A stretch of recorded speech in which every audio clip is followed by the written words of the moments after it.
আমাদের সাথে আছেন নিরাপত্তা বিশ্লেষক অবসরপ্রাপ্ত লেফটেন্যান্ট জেনারেল মোহাম্মদ কামরুজ্জামান এবং আন্তর্জাতিক সম্পর্ক বিশ্লেষক সিরাজুল ইসলাম। আপনাদের দুজনকে স্বাগত জানাই এবং ধন্যবাদ সময় দিয়েছেন সংবাদযোগে। সিরাজুল ইসলাম, আপনার কাছে প্রথমে আসতে চাই। ১০০ দিন পার হলো যুদ্ধ। এর আগে আমরা বন্ধ ঘোষণার মধ্য দিয়ে দেখেছি, আবার কালকে থেকে আমরা আলোচনা করছিলাম আপনার সাথেই রাতে যে যুদ্ধ শেষ পর্যন্ত আসলে বন্ধ আমরা আদৌ বলতে পারবো কি না, কারণ আবারও তো যুদ্ধ শুরুই হয়ে গেছে। এবং এখন হয়তো সাময়িক বন্ধ দুই পক্ষই বলছে, ইরান ইসরায়েল, কিন্তু আবার দুজনকে এক ধরনের হুমকিও দিয়ে রেখেছে যে যে কোনো সময় আবার তারা একজন আরেকজনের উপর আসলে হামলা চালিয়ে বসবে। জি, আপনাকে ধন্যবাদ একাত্তর টেলিভিশনের দর্শক শ্রোতা, যিনি অনলাইনে সহ আলোচক হিসেবে রয়েছেন তাকেও আমি ধন্যবাদ এবং শুভেচ্ছা জানাচ্ছি। আপনি যে প্রসঙ্গগুলো বললেন সবই বাস্তবতা এবং আমাদের চোখের সামনে। গত রাতের আলোচনা আমি বলেছিলাম যে আসলে এই যে অবস্থা ইরান, আমেরিকা এবং ইসরায়েলের ভেতরে, এই অবস্থার চূড়ান্ত সমাধান আমি কখনোই কূটনীতির ভিতর দিয়ে হবে এটা আমি মনে করি না, কারণ বাস্তবতা সেটা না। যদিও এই চেষ্টা প্রচেষ্টা বছরের পর বছর ধরে চলেছে, কিন্তু বাস্তবতা আসলে সেখানে না। কারণ এই যে ত্রিপক্ষী যে সংকট, এই সংকটের পেছনে বা একেবারে মূলে যে বিষয়টা রয়েছে, সেই বিষয়টা আসলে কূটনীতি দিয়ে সমাধান করা যাবে না, সমাধান করার জিনিস না, বিষয় না। যাই হোক, এখনকার আলোচনায় যেটা বলি যে যুদ্ধই বাস্তবতা আমরা যা দেখছি, হয়তো এখন আপাতত থেমেছে। ডোনাল্ড ট্রাম্প কিন্তু প্রচন্ডভাবে চেষ্টা করেছেন এই ইরান এবং ইসরায়েলের ভেতরকার এই সংঘাতটা যাতে না হয়। আবার ওপাশে ইসরায়েলকে কিন্তু তারা সাপোর্ট দিয়ে যাচ্ছে ভেতরে ভেতরে, যে হিজবুল্লাহকে যাতে একদম একদম ডিমলিশ করে দেওয়া যায়, মাটির সাথে মিশিয়ে দেওয়া যায়। তাতে লেবাননের কতদূর কি হলো তাতে কিছু আসা যায় না, যেমনটা ফিলিস্তিনের গাজায় হয়েছে। এই বিষয়টা ইরান কোনোভাবেই মেনে নিতে পারছে না, দুইটা কারণে মূলত। একটা বিষয় হচ্ছে যে লেবাননের যে হিজবুল্লাহ, এই হিজবুল্লাহটাকে বেসিক্যালি বলা হয় যে এক্সটেনশন অফ ইরানিয়ান আর্মি। হিজবুল্লাহটাকে ইরানের আর্মির একটা এক্সটেন্ডেড ব্রাঞ্চ বলা হয়। এটা যেমন একটা ব্যাপার, তেমনি ইদানিং খুব সম্প্রতি লেবাননের প্রেসিডেন্ট জোসেফ আউন, তিনি একসময় লেবাননের সেনাপ্রধান ছিলেন, তিনি বলেছেন যে ইরান যেন লেবানন নিয়ে মাথা না ঘামায়, লেবাননের ব্যাপারে হস্তক্ষেপ না করে, এবং লেবাননকে নিয়ে ইরান লেবাননকে বার্গেনিং চিফ হিসেবে ব্যবহার করছে। এটা তোমাদের দেশ না, এটা আমাদের দেশ, এটা তোমরা বিরত থাকো, আমাদের দেশটাকে আমাদের মতো করে দেখতে দাও। কিন্তু ফ্যাক্ট হচ্ছে ইসরায়েলের হাত থেকে লেবাননের সেনাবাহিনী বা লেবাননের বর্তমান প্রেসিডেন্ট, যিনি একসময় সেনাপ্রধান ছিলেন, কোনোভাবেই ইসরায়েলের বিরুদ্ধে একটা টু শব্দ করার সাহস এদের নেই, করতে পারেনি। এবং ব্যাপারটা শুধু তাই না, যখন লেবাননের আর্মির উপর হামলা চালিয়েছে ইসরায়েল, তখন এরা চুপ ছিল। গতকাল যখন লেবাননের রাজধানী বৈরুতে হামলা চালিয়েছে, তার মানে দাঁড়ায় যে ইসরায়েল কিন্তু শুধুমাত্র হিজবুল্লাহকে নির্মূলের জন্য এই হামলা চালাচ্ছে না, বেসিক্যালি তাদের শত্রুতা টোটাল লেবাননকে কেন্দ্র করে। তার পেছনের মূল কারণ হচ্ছে ওই যে গ্রেটার ইসরায়েল প্রতিষ্ঠা করতে চাই, পুরো ভূখণ্ডটাই তার লাগবে, অনেকগুলো কারণ।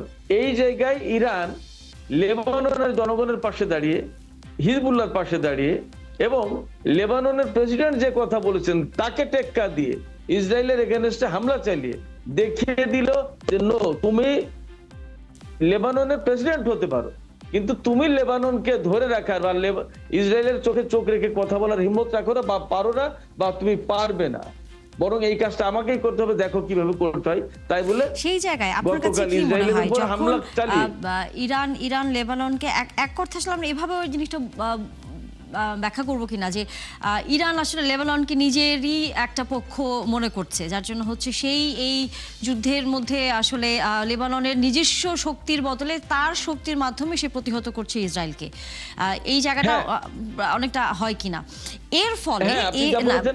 এর ফলে আসলে যুদ্ধটি তখন অন্য কোনো দিকে কি মোড় নিতে যাচ্ছে, অর্থাৎ এই দিকে একটা জোট তৈরি হচ্ছে, সেদিকে তো আমরা জানি মার্কিন যুক্তরাষ্ট্র এবং ইসরায়েল তো আছেই। আপনার কাছে কি মনে হয়? আপনি যা বলেছেন তা তো খানিকটা সত্য, এবং আমি তো খানিকটা কেন, এটাই তো সত্য বাস্তবতাও, আমি তো তাই বললাম যে ইরান লেবাননের হয়েই যুদ্ধটা করলো, অনেকগুলো কারণ আমি বললাম, এবং এটা বাস্তবতা। আমি তো বলেছি যে হিজবুল্লাহকে তো বেসিক্যালি বলা হয় ইরানি সামরিক বাহিনীর এক্সটেন্ডেড ব্রাঞ্চ, কেমন অর্থাৎ ইরানি সামরিক বাহিনীর বর্ধিত শাখা হচ্ছে হিজবুল্লাহ। এবং এই হিজবুল্লাহটা তৈরি হয়েছে বেসিক্যালি, যতদূর যা জানি বুঝি, প্রকাশ্যে যদি নাও বলে তাহলে ভেতর ভেতর যে জিনিসটা সেটা হচ্ছে যে ইরানের একেবারে সরাসরি পৃষ্ঠপোষকতায়, কেমন। তো সেক্ষেত্রে লেবাননের উপরে হিজবুল্লাহকে হামলা ডিমলিশ করার নামে বা তাকে নির্মূল করার নামে যখন লেবাননের উপর হামলা চালায় এবং একটা বিশেষ বিশেষ এরিয়া ধরে ধরে, তখন ইরানকে সেখানে কাজ করতে হয়। এবং আপনি জানেন যে এখানে শিয়া কমিউনিটির একটা বিরাট ব্যাপার আছে। লেবাননে কিন্তু শিয়া কমিউনিটি প্রচুর পরিমাণে, বিরাট একটা, আপনার 40% হচ্ছে খ্রিস্টান সম্প্রদায়, বাকিটা মুসলিম। মুসলিমদের ভেতরে যদিও বলা হয় যে সুন্নি সম্প্রদায় বেশি, কিন্তু এখন সম্ভবত শিয়া সম্প্রদায় বেশি হয়ে গেছে। সেটি কিন্তু ওই এখন একটু বেশি। রাজনীতির আরেকটি প্রশ্ন, সেটা হচ্ছে আমরা সেখানে দেখছিলাম গতকাল সৌদির প্রিন্স বাদশাহ সালমানের ঘাঁটিতে হচ্ছে ইরানের আমরা দেখেছি ক্ষেপণাস্ত্র সেখানে পড়েছে। আপনার কাছে কি মনে হয় এটি আবারও মধ্যপ্রাচ্যের দেশগুলো অথবা সৌদির সাথে ইরানের সম্পর্কের জায়গাটা অবনতির দিকে যায় কিনা? উত্তরটি নিব, তবে আমাদের আরেকজন অতিথি আছেন তার কাছে ওটা আসতে চাই। সেটি হচ্ছে মোহাম্মদ কামরুজ্জামান, যখন এই ধরনের যুদ্ধগুলো হয় আমরা এর আগেও দেখেছি যে বেশ কিছু জঙ্গি সংগঠন, যদি আমরা বলি আন্তর্জাতিকভাবে, আমরা সিরিয়াতে দেখেছি, আমরা হচ্ছে আফগানিস্তানে দেখেছি, আবারও যদি এই ইরানের সাথে লেবানন হোক অথবা ইসরায়েল এবং মার্কিন যুক্তরাষ্ট্রের যে যুদ্ধটি এখন চলমান আছে, এর মধ্যে তো বিক্ষিপ্তভাবে মধ্যপ্রাচ্যের অনেক দেশই ক্ষতিগ্রস্ত হচ্ছে। এবং আরেক প্রেক্ষাপট আছে অর্থনীতির বিষয়টা, সেটি বাদ দিয়ে নিরাপত্তার জায়গায় আপনার কাছে কি মনে হয় যে আবারও নতুন করে আমরা কোনো এরকম জঙ্গি সংগঠন অথবা কোনো ধরনের এই বড় আন্তর্জাতিকভাবে সন্ত্রাসী কর্মকাণ্ডের কোনো সংগঠন গড়ে ওঠার সম্ভাবনাটা কি আমরা একেবারে উড়িয়ে দিব, নাকি আসলে এই আশঙ্কা থাকবে? আপনাকে ধন্যবাদ, সেই সাথে সিরাজুল ইসলাম ভাই এবং ৭১ টেলিভিশনের দর্শক শ্রোতাদের ধন্যবাদ জানিয়ে আপনার প্রশ্নের উত্তরে আমি বলবো, জঙ্গি সংগঠন শব্দটা এটারও একটা ব্যাখ্যা প্রয়োজন। আপনার পার্সিয়ান ভাষায় জং মানে হলো যুদ্ধ, তো যারা যুদ্ধ করে তাদেরকে জঙ্গি বলে। যদিও জঙ্গি শব্দটা আমাদের কাছে একটু নেগেটিভ কনোটেশন দেয়, কিন্তু জঙ্গি হলো যোদ্ধা।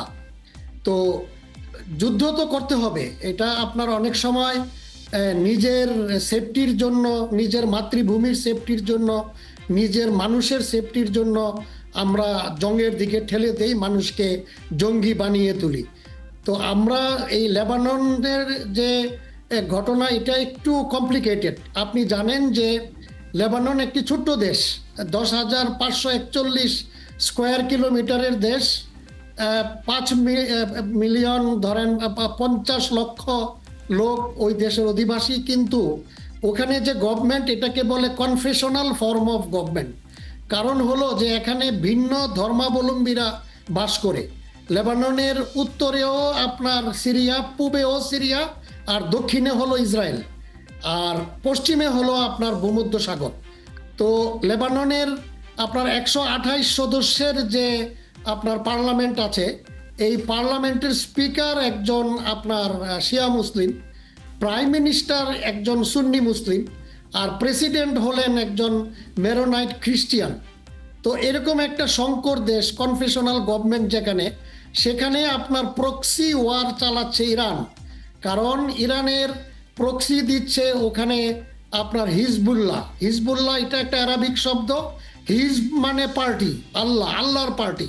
তো হিজবুল্লাহ প্রক্সি ওয়ার করছে ইরানের হয়ে। তো এই হিজবুল্লাহ কাদের জন্য যুদ্ধ করছে? সেই আবার সুন্নি মুসলিম, যেখানে ইসরায়েল আপনার গাজা উপত্যকায় এরকম ভাবে আক্রমণ করে সুন্নি মুসলমানদের মারছে, ওয়েস্ট ব্যাংকে মুসলমানদের মারছে, তাদের রক্ষা করার জন্য কিন্তু ইরান অ্যাজ এ হোল দুই প্রক্সি দিয়ে যুদ্ধ চালাচ্ছে ইসরায়েলের উপর। একটা হলো আপনার লেবাননের এই হিজবুল্লাহ, আরেকটা হলো আপনার ইয়ামেনে আপনার হুতি নামে একটা আরেকটা প্রক্সি আছে। এই হুতিটাও আসছে আপনার হুসেন আল হুতি, উনি একজন লিডার ছিলেন, উনি মারা যাওয়ার পর তার ভাই মালিক আল হুতি তার হয়ে হুতিরা আপনার এই ইসরায়েল এবং ইসরায়েলের মিত্র আমেরিকার এগেনস্টে যুদ্ধ করছে। তো এদেরকে আপনি জঙ্গি বলেন, নেগেটিভ ভাবে যদি বলা হয় জঙ্গি, বাট এই জং তৈরি যারা করেছে তারা কিন্তু পর্দার অন্তরালে থেকে খেলছে। তো আমরা মনে করি সকলেরই বাঁচার অধিকার, সম্মান নিয়ে থাকার অধিকার, তার ঘর বাড়িতে পরিবার পরিজন নিয়ে ধর্ম পালন করে বাঁচার অধিকার, এগুলোর উপর যখন আঘাত আসে তখন সমস্ত মুসলিম উম্মাহ একসাথে হয়ে যুদ্ধ করাটাই আমার কাছে সমীচীন মনে হয়। কিন্তু আমরা তো এখানে খুব সব মুসলিম দেশগুলোকে তো একসাথে হতে দেখছি না। যতবারই মধ্যপ্রাচ্যে অথবা এরকম কোনো মুসলিম দেশের উপর আঘাত হয়েছে, পশ্চিমা বিশ্বের যখন বড় বড় দেশগুলো, বিশেষ করে আসলে মার্কিন যুক্তরাষ্ট্রই, তারাই তো এই জিনিসগুলো করে, ইসরায়েলকে সাথে রাখে। অথবা এর আগে আমরা দেখেছি ব্রিটেন থেকে শুরু করে ফ্রান্স, তারাও ছিল অন্যান্য মুসলিম দেশগুলোর উপর যখন আক্রমণের কথা হয়েছে, তখন মুসলিম দেশের সবাই কিন্তু এক হয়ে সে মুসলিম দেশের মানুষদের রক্ষা করার জন্য কিন্তু আসলে কাজ করেনি। এবারও কিন্তু আমরা দেখেছি যখন ইরানের উপর হামলা করলো তখন কিন্তু সৌদি আরব থেকে শুরু করে অন্যান্য বড় বড় যারা মিত্র রয়েছে যুক্তরাষ্ট্রের, তারা কিন্তু কেউ কোনো শব্দ করেনি যতক্ষণ পর্যন্ত তাদের দেশে ইরানির কোনো আসলে ওই ড্রোন এসে না পড়া পর্যন্ত কোনো পর্যায়ে। যে বিষয়টা আসলে আপনার কাছে জানতে চাই সেটি হচ্ছে যে এই যে বারবার যুদ্ধ বন্ধের ঘোষণা আমরা দেখি কদিন পরপরই, যে এখন হবে না, কিছুদিন বন্ধ থাকবে, আলোচনা হবে। আলোচনার জন্য আমরা চীন, রাশিয়া এদেরকেও দেখলাম যে তারা অনানুষ্ঠানিকভাবে মার্কিন যুক্তরাষ্ট্রের সাথে বৈঠকও করেছে, কিন্তু শেষ পর্যন্ত ইরান যুদ্ধ বন্ধ হবে কি হবে না সেটা নিয়ে আসলে কোনো ফয়সালা হয়নি। আপনার দৃষ্টিতে এই যুদ্ধ বন্ধের আসলে কোনো কি শেষ আপনি দেখেন কিনা? না, এই যুদ্ধ বন্ধের তো আসলে কোনো মানে আমরা কোনো আশা তো দেখছি না, কারণ এই যুদ্ধের মূলের যেই কারণ এটা হলো এই যে একটু আগে সিরাজুল ইসলাম ভাই বলছিলেন যে ইসরায়েল তার এক্সপানশন চায়। আর আপনি যেটা বলছিলেন যে ডিভিশন ইন ইসলাম, মুসলমানদের মধ্যে ডিভিশন, এটার কারণ হলো মুসলমানরা ধর্মীয়ভাবে সরল বিশ্বাসে আপনার চলতে চায়, কিন্তু এদের যারা অপোনেন্ট এই যে আপনার পশ্চিমা বিশ্ব, আমরা আমাদের এই কন্টিনেন্টেও দেখেছি যে যখন আপনার রবার্ট ক্লাইভ সিরাজদৌল্লার বিরুদ্ধে যুদ্ধ করছিল সেখানেও কিন্তু ডিভাইড এন্ড রুল করে মুসলমানদের মধ্যে আপনার ভাগ তৈরি করে এবং পরবর্তীতে ক্লাইভের পার্টি উইনার হয়। একইভাবে পশ্চিমারা এই মুসলমানদের এগেনস্টে ডিভাইড এন্ড রুল এরা চালিয়ে যাচ্ছে সে আগের মতো। তাদের যে গোয়েন্দা সংস্থা সিআইএ আছে, এরপরে মুসাদ আছে, M5 আছে, এই গোয়েন্দা সংস্থাগুলো কন্টিনিউয়াস কিন্তু আপনার এই যুদ্ধের এই ডিভাইড এন্ড রুলের পিছনে কাজ করে। মুসলমানরা যখনই এক হতে চায় তখন আপনার বিভিন্ন অজুহাত দিয়ে বিভিন্নভাবে আমাদের মধ্যে ভাঙ্গন তৈরি করে। তো এই যুদ্ধ আপনার এটাকে আমাদের মিলিটারির ভাষায় আমরা বলি প্রট্রেক্টেড ওয়ার, অর্থাৎ যেই যুদ্ধটা মানে ক্ষয়ে ক্ষয়ে মানে আস্তে আস্তে চলতে থাকে এবং একবার এটা তুঙ্গে উঠে আবার এটা একটু নিচে নামে। তো এগুলো আপনার চলবে। তো এটার কারণ হলো এই ইসরায়েলের যে গ্রেটার ইসরায়েল এক্সপানশনের যে নীতি, এটার মধ্যে সবচেয়ে বড় বাধা হলো ইরান। এবং ইরান আপনার এই ইয়েতে যেহেতু ইসরায়েলের আপনার পারমাণবিক ক্ষমতা আছে, ইরানও কিন্তু অনেক বছর ধরে চেষ্টা করে সেই ক্ষমতা মোটামুটি একেবারে ফাইনাল পর্যায়ে চলে গেছে, যেই কারণে আপনার ইসরায়েলের হয়ে আপনার ইউনাইটেড স্টেটস ইরানের উপরে এরকম আক্রমণ চালাচ্ছে। কিন্তু এখানে আপনার স্ট্র্যাটেজিক ফ্রেন্ড হিসাবে কিন্তু চায়না এবং রাশিয়া তার সাপোর্ট ইরানের পক্ষে দিয়ে যাচ্ছে। তো এই সমস্ত আপনি যদি ইন্টারন্যাশনাল এই ইয়েগুলো দেখেন, আমার তো মনে হয় না যে অচিরেই এই যুদ্ধ বন্ধ হওয়ার কোনো সম্ভাবনা আসলে আর বন্ধ হওয়ার সম্ভাবনা খুবই কম। আসলে নেই। সিরাজুল ইসলাম, যেমনটা আসলে বলছিলেন আমাদের আরেকজন অতিথি, যে আসলে থেমে থেমে যুদ্ধ বলা যায় চলমানই হবে। এর তো একটা বিশাল বড় প্রভাব তো আসলে সারা বিশ্বের দেশগুলোতে পড়ছে, আমাদেরও পড়ছে। যে প্রশ্নটা আপনার কাছে রেখেছিলাম যে মধ্যপ্রাচ্যে যখন আবারও ইরানের এই হামলা এসে পড়ছে তখন মধ্যপ্রাচ্যের সাথে সম্পর্কটা আরও দূরত্বটা বাড়ছে কিনা, আর দ্বিতীয়ত যদি হামলা এবং একই সাথে এই যুদ্ধটি বিস্তৃত হয় বা আরও দীর্ঘায়িত হতে থাকে, তাহলে অনেকে আশঙ্কা করেন যে তৃতীয় বিশ্বযুদ্ধের মতো অবস্থা হয়ে যেতে পারে একটা সময় এসে। সেরকম আসলে কি অবস্থা হবে কিনা? আপনার এই প্রশ্ন দুটো খুবই গুরুত্বপূর্ণ প্রশ্ন। একটা করেছেন কিন্তু দুটো অংশ আছে। একটা হচ্ছে যে সৌদি আরবের প্রিন্স সুলতান এয়ারবেজে যে হামলা হয়েছে তার সাথেই আপনি বলছেন যে ইরান হামলা করেছে, এই একটা ব্যাপার। এর কারণে মধ্যপ্রাচ্যে বড় রকমের সংকট তৈরি হবে কিনা, বা সৌদি আরবের সাথে ইরানের দূরত্ব তৈরি হবে কিনা, এবং তৃতীয় বিশ্বযুদ্ধ ফাইনালি গিয়ে শুরু হতে পারে কিনা, খুবই গুরুত্বপূর্ণ বিষয়। যদি একটু সময় দেন তাহলে আমি একদম ক্লিয়ারলি বলার চেষ্টা করি। প্রথমত, এই যে প্রিন্স সুলতান এয়ারবেজের যে হামলার ঘটনাটা ঘটেছে, এই হামলার কথা ইরানের পক্ষ থেকে একদম পরিষ্কার করে বলা হয়েছে যে আমরা এই হামলার সাথে কোনো জড়িত না, আমরা সৌদি আরবে কোনো হামলা চালাইনি। তাহলে কে হামলা চালিয়েছে? এখানে একটা ব্যাপার হচ্ছে, আপনি নিশ্চয়ই খেয়াল করে থাকবেন যে এই মুহূর্তে যখন যুদ্ধটা হচ্ছিল তখন কিন্তু আমেরিকা এবং পাকিস্তানের পক্ষ থেকে বারবার বলা হচ্ছে যে আমরা একেবারেই নিয়ার টু ডিল, আমরা চুক্তির খুব কাছাকাছি। কেমন? এবং ডোনাল্ড ট্রাম্প বলেওছেন আমার কথা ইরানকে উদ্দেশ্য করে যে ঠিক আছে, আপনি ক্ষেপণাস্ত্র হামলা চালিয়েছেন ইসরায়েলের উপরে, এবার আপনি থামুন, আমরা আসার চুক্তিটা করি, চুক্তি আমরা খুব কাছাকাছি। কেমন? তো সেই জায়গায় ইরান এই বিষয়গুলো বুঝতে পারছে, এবং পাকিস্তানের স্বরাষ্ট্রমন্ত্রী গত পরশুদিন কিন্তু ইরান সফরে গিয়েছিলেন এই বার্তা নিয়ে, গোপন বার্তা নিয়ে, যে বার্তা ইরানের সর্বোচ্চ নেতার কাছে দেয়া হয়েছে, এবং সেই বিষয়টাই মনে করা হচ্ছে যে চুক্তির ব্যাপারে একেবারে চূড়ান্ত একটা বক্তব্য মনে হয়ে গেছে। এবং আপনি নিশ্চয়ই খেয়াল করে থাকবেন যে এই চুক্তির ব্যাপারে ডোনাল্ড ট্রাম্প কিন্তু একেবারে মরিয়া, আর এই চুক্তিটা হতে দিচ্ছে না নেতানিয়াহু ইসরায়েলের পক্ষ থেকে। এবং যখন চুক্তির খুব কাছাকাছি, নেতানিয়াহুর চাপ এবং ইহুদিবাদী লবি যেটা, সেই লবির চাপ উপেক্ষা করে যদি ডোনাল্ড ট্রাম্প ইরানের সাথে চুক্তি করে, তাহলে এই যুদ্ধের গ্রাউন্ড কিন্তু আর থাকবে না। তখন নেতানিয়াহু বা ইসরায়েল যা করতে চায় তা করা সম্ভব হবে না। যদিও আসলে যুদ্ধ করেও ইরানের সাথে পারবে না ইসরায়েল, এবং যা করতে চায় তা পারবে না, তারপরেও যুদ্ধের পথ বন্ধ হয়ে যাবে যদি চুক্তি করে।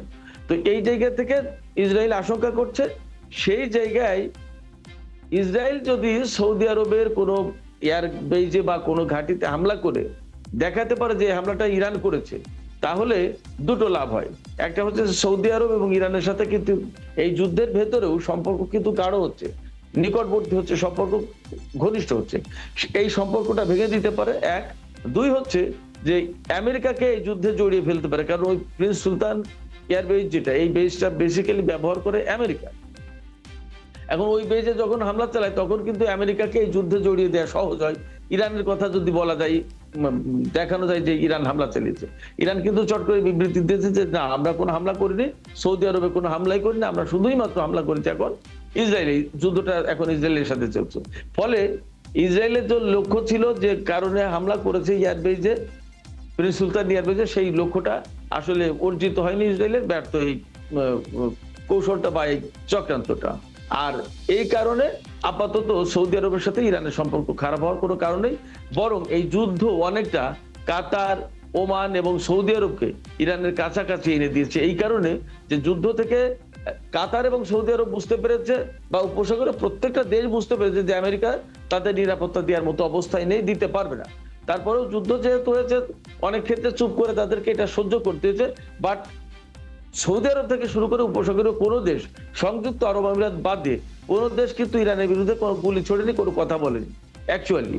তো সেই জায়গায় আমরা দেখতে পাচ্ছি যে এই যুদ্ধের কারণে সৌদি আরব এবং ইরানের সম্পর্ক, কাতারের সম্পর্ক ঘনিষ্ঠ হচ্ছে, কারণ এই তারা বুঝতে পেরেছে যে আঞ্চলিক এখন সহযোগিতা, আঞ্চলিক সম্পর্ক এবং আঞ্চলিক স্থিতিশীলতা গড়ে তোলার জন্য ইরানের সাথে সম্পর্ক জরুরি। আমরা পরের প্রশ্নের উত্তরটি তুলে রাখলাম, আপনার সাথে আবার আরেকদিন হয়তো ওই বিষয়ে কথা বলবো, কারণ যুদ্ধ হয়তো সামনের দিনগুলোতে আরো হয়তো আমরা দেখতেই পাবো, কারণ যেভাবে আনপ্রেডিক্টেবল ভাবে এই বিশ্বে একবার যুদ্ধ হচ্ছে, বন্ধ হচ্ছে, আবার নানা বিক্ষিপ্ত ভাবে আলোচনাও হচ্ছে। ধন্যবাদ আপনাদের দুজনকে, আগামীতে আবারও কথা হবে নিশ্চয়ই আন্তর্জাতিক কোনো বিষয় নিয়ে। আপনাকেও ধন্যবাদ। দর্শক, এই ছিল আজকের সংবাদ যুগে। আগামীকাল ঠিক রাত 10টায় আবারও দেখা হবে নতুন কোনো বিষয়, তার বিস্তারিত নিয়ে। থাকবেন ৭১-এর সাথে।